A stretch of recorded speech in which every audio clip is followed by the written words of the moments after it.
displaying the glory of God's creation by exploring America one park at a time. Welcome to Parking Full Time with Big Dave, the parks professor. First hole. The par and distance are at the top of the screen. This hole is very flat and very open, as is pretty much every hole on this course. And I'll tell you right off the bat, I don't like this course. I'll explain why I did this walkabout at the end, but I don't like this course. This is a nicely mown grass area, and there are 9 nice baskets on this course, but those are literally the only 2 good things I can say about this course. There is the first basket, and there is the view back to the tee from behind the basket. The second hole is a slight dogleg right.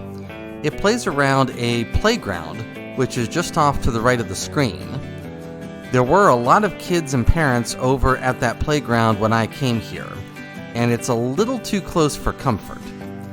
Also, even though there aren't any other official amenities on this course that would conflict with this course, I did see several other people playing with their dogs out here when I was here, so you do have to watch out for other users in this park. I do want to welcome you back to Parking Full Time. I am Big Dave, the parks professor. There's the second basket, and there's the view back to the tee from behind the basket. The third hole is signed as the shortest hole on this course, but it wasn't my shortest video clip, which leads me to question some of these distances.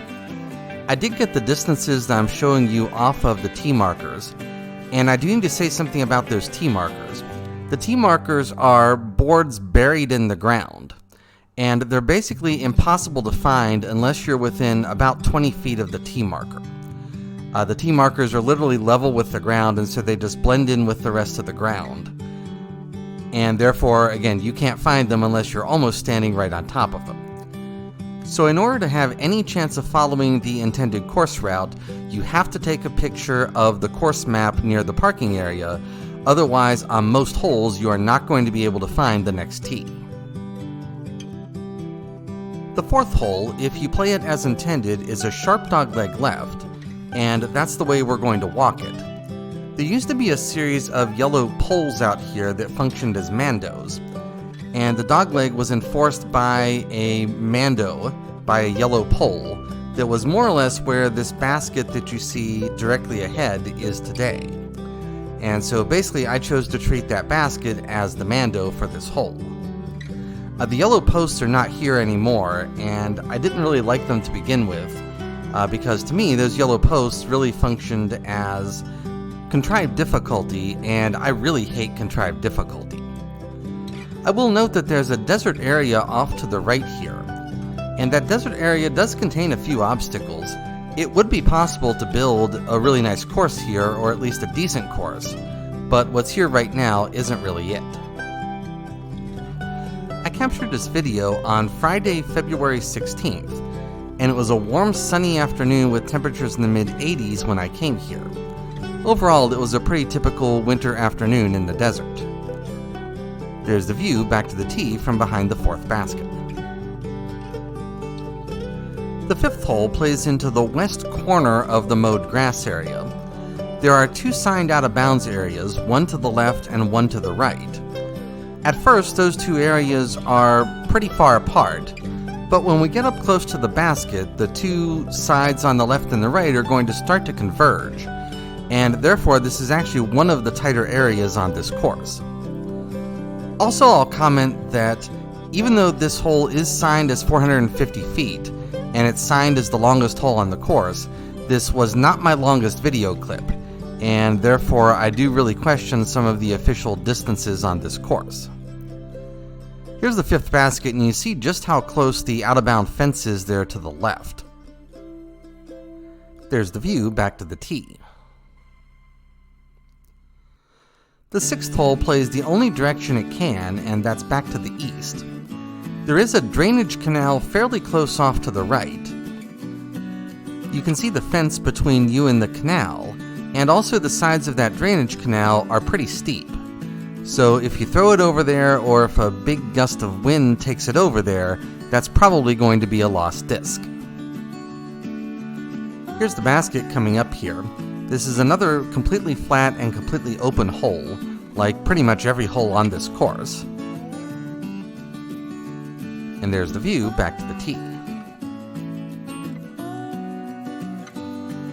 The 7th hole is more of the same. There are 2 small trees, one on either side of the basket. They could have put the basket behind one of the trees to create just a little bit of challenge, but no. They put it right in between the 2 trees and give you a perfectly clear line right to the basket. Now, in terms of why I chose to Walkabout this course, I had a free afternoon while I was in Yuma, and this is the only disc golf course within 100 miles of Yuma, Arizona. And so my choices were to either sit in a hotel all afternoon, or come out here, play a little disc golf, and film this walkabout. I chose to come out here, and honestly, I can't really say I regret the decision, even though this is a very uninspiring course. The 8th hole is more of the same, except now there is actually a tree up here by the basket this time. Seriously, that's as exciting as this course gets. If you're still watching this video, I do want to thank you for watching. Parking full time would not be anything without the people who watch. I do realize that every day, and I do thank you every day. Also, I do not make any monetary compensation for any of the work I do for this project, and therefore the only thing that I get for doing this or any of these videos are your likes, your subscribes, your views, and your comments, and I do appreciate all of those things. The 9th hole is another completely flat, completely open, and completely boring hole. Possibly as a good thing, it is the last hole on this course. To get to the parking lot, which is off to the right, you do have to walk across the 1st and 2nd fairways, but that's kind of the least of the problems on this course. As I said a couple of times before, I don't like this course. It is, however, the only course in Yuma, Arizona, and therefore, if you're going to play disc golf in Yuma, Arizona, it is your best option because it's your only option. That is the end of the course. Have a great afternoon, take care, and Lord bless.